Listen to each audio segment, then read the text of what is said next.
मेरा भी तो फर्ज बनता है कि मैं अपनी बेटियों को खिलाऊं। अब्बा हमेशा कायम व दायम रखे। सपोर्ट साथ हो ना तो इंसान बड़े से बड़ा सदमा सह सकता है। बड़े एहसान फरामोश निकले तुम तो। आपको लौटा दूंगा।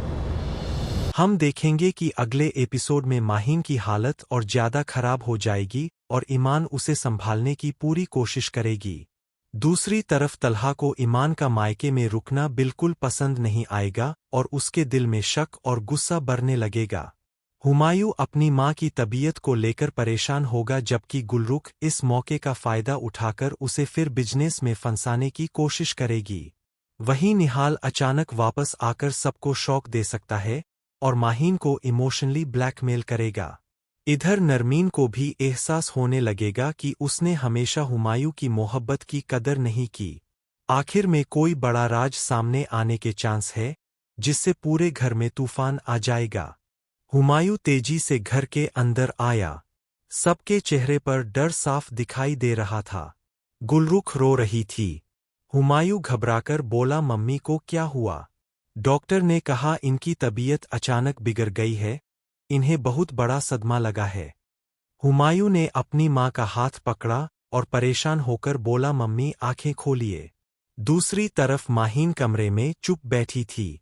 ईमान उसके पास आई और बोली, तुम ऐसे खुद को खत्म मत करो। माहीन रोते हुए बोली, मेरी जिंदगी खत्म हो चुकी है। तभी दरवाजे पर दस्तक हुई। ईमान ने दरवाजा खोला तो सामने निहाल खड़ा था। माहीन उसे देखकर कांप गई। निहाल धीरे से बोला, मैं वापस आ गया हूं माहीन।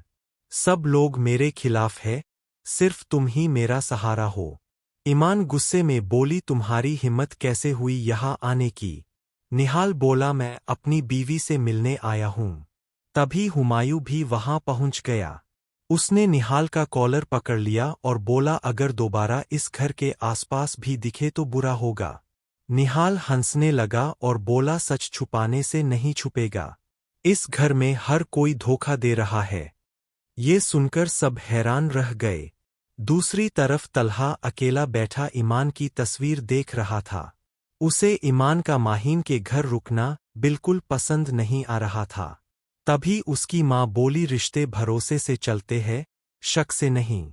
तलहा गुस्से में बोला, भरोसा भी वही रहता है जहां सच हो।